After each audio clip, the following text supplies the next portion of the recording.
So why are churches uniquely difficult organizations to structure and lead? Peter Drucker, the renowned management professor and guru, he gets to be a guru, I'm only a consultant, who spent most of his career here at NYU in Claremont, out in California, is reported to have said, the 4 hardest jobs in America are, number 1, the President of the United States, number 2, the President of a university, number 3, the CEO of a hospital, and number 4, a pastor, which is, it's a remarkable statement. So why is the job of the pastor among the hardest?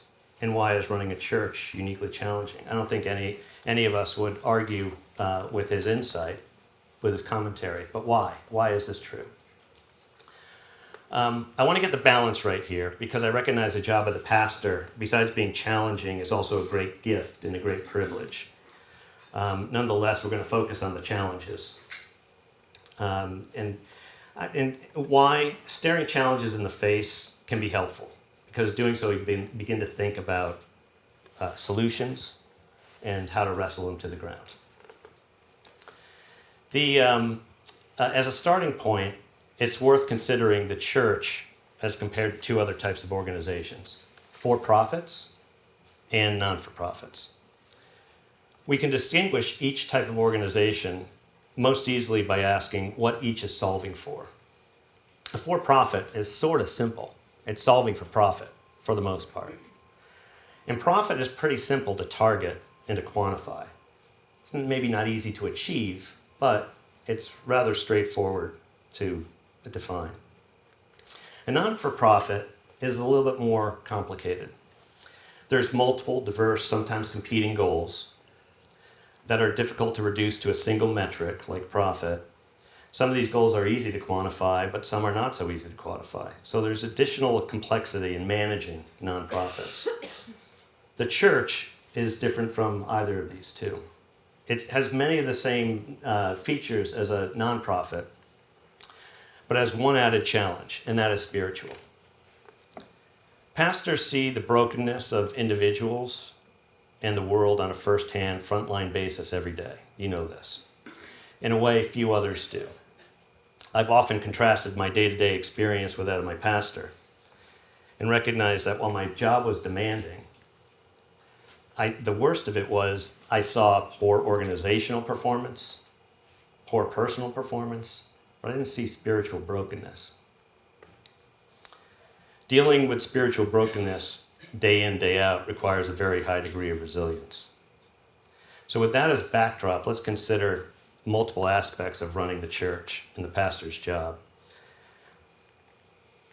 I'm going to violate a key principle that I knew would be to my detriment when I walked into this room.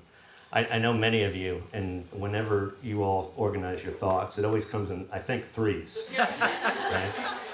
Right? There's a funny story. Richard Darman, some of you may remember, he was the director of the office, the director of OMB, the Office of Management and Budget for George Bush, the father. And he was trained as a partner at McKinsey, one of Bain's competitors. And he was told always, when you write a slide, it has to have an odd number of bullets, either 3 bullets or 5 bullets. And so what he did was always wrote his slides with either 2, 4, or 6 bullets. Always even, always in violation of the principle that he had been taught. Now I suppose that the people at McKinsey who told him what to do and that he refused to follow is derived from rhetoric or logic principles, go into ancient times. I skipped those classes in college. I was studying something else then. I was late every night, I was watching David Letterman. So I'm going to offer 10 items, not 3, not 4, 10. These observations are going to be familiar to you all. But I do hope by laying them out, it's encouraging, even though they're challenges. It's encouraging because you know somebody has been watching you and observing the challenges you face. And so let me run through those. Number one is demand. The work of a church and the work of a pastor seem to be ones with unlimited, never-ending demand. I'm sure you've heard or considered two analogies for a pastor: a social worker and an oncologist. I might add a third one to that, being a mother. In each case, progress occurs, but there's always another case to address, or progress that has occurred reverses and problems recur. And these demands can easily mean feeling like one is on call 24/7. The work is never done. Second challenge, the role of the leader. The pastor is a writer, a speaker, an entertainer, a crisis counselor, a manager, a leader, a friend, an innovator, an interpreter, a navigator, an expert, a fundraiser, a strategist, a vision caster, a board chairman, a finance officer, a building architect, a real estate developer, to name a few. And interestingly, the pastor is often switching between these hats when talking to the same person. And there's one other very important aspect to the job of the pastor. Let's consider just one element of the role: writing. This is very high volume. Here's some math. If the sermon were typed out, it would run to about 6 pages every week. That's about 12 pages of a book. That's one chapter per week. Or 200-page books every year, year after year, depending on the sermon load. Or about 60 books in the course of a career. That's a lot, and none of it's delegatable. So that's the second challenge, the role of the leader and the complexity that comes with that role. The third challenge is the complexity of the mission.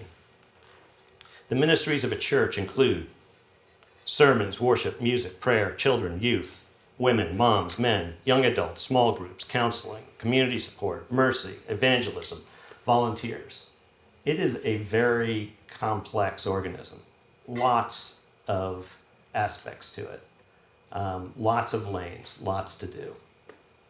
Fourth, the organization. Many organizations benefit from a degree of intentional simplicity.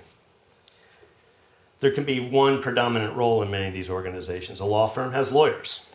An accounting firm has accountants. A consulting firm has consultants. True, the jobs evolve with experience, but there's a common track for most of the members of those organizations that they follow as they gain that experience and evolve. Churches have greater role diversity, despite being much smaller scale operations. So smaller in scale, more diversity than many organizations that the members of the congregation operate within. One other aspect of the organizational challenge is that there are fewer carrots and sticks that can be used in a church than in, say, a for-profit or even nonprofit environment. There aren't bonuses for excellent performance, and there aren't too many sanctions for poor performance. So a pastor is left with the power of persuasion to get things done. Also, a lot of the work depends on motivated volunteers and volunteer contributors, which are beyond the control of the leader. And the last organizational challenge I'll mention is creating capacity, either by recruiting staff or recruiting volunteers. This is, as you all know, a significant challenge and a significant draw on time. So that's the fourth challenge, the organization. Fifth challenge is measurement. Complexity creeps in here too. The type and diversity of goals results in a diversity of measurements, but there's a tension even with measurements. Church needs to be taking its own pulse, so measurements are essential. Drucker also said that which gets measured gets managed. So measurements are essential. Church needs to know how many donations it's receiving. It needs to know trends in the size of its congregation. But overemphasizing these trends, these things, these metrics, can distort the pastoral work of the church. So the answer tends to be a balance between measuring outcomes, but also measuring inputs. Since inputs focus on process, and if you have good processes in place, the results will follow. But that adds complexity. So just the measuring the work of the church is complex. The sixth challenge is the congregation. Congregation is a great gift, but it's also a challenge. I'll call out three. Congregation is a family with all the costs and benefits of family life. There are crises, there's conflicts, there's drama, there's disruptions, as well as moments of great joy and celebrations and parties. The point here, though, is that the life in a family and a life in a congregation is never a straight line, as much as we try to make it one. There's a lot of zigging and a lot of zagging. Second, an organization, there can be an undercurrent of transactional consumerism as people shop for churches or ask, what have you done for me lately? Now look, I'm the ultimate capitalist. I love capitalism. I love consumerism. But consumerism in a church is probably not a great dynamic. But it exists, and you have to contend with it. The third organizational challenge is there are as many great ideas as there are congregants, which is great. Great ideas are helpful. They're the lifeblood of innovation. But it could be hard to manage when you already have a full agenda. And the occasional expectation of a member of the congregation that my idea deserves the full and undivided attention of the pastor and the staff.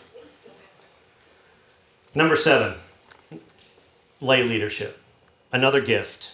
Lay leaders have great skills and experiences, and as a result have valuable points of view. They can add tremendous, and do add tremendous value. But the old adage that the U.S. Senate is composed of 100 people who all think they could do the job better than the president may sometimes apply to lay leadership, as well as the congregation for that matter. The church is full of experts on how to run a church. And I think that can be a little overwhelming at times. Also, many lay leaders don't realize how they contribute to the stress of being a pastor, how they contribute to the stress of being a pastor's wife, how they contribute to the stress of being the child of a pastor. And neither do they necessarily understand what they can do to alleviate it.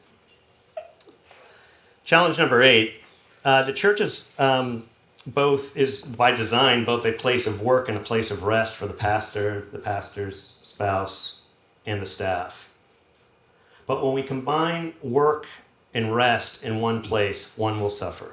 And for the pastor, pastor's wife, the children, the staff as well, it's going to be the rest that suffers. Pastor and their families can be treated like employees rather than friends and fellow worshipers. And that comes down hard on them. And as a result, these roles can be very isolating. Number 9, the dynamics of managing cultural challenges. Now, we're going to have a whole section on this, but I'm going to call it out now as one of the challenges. Attitudes regarding the church by society at large are shifting, as we all know.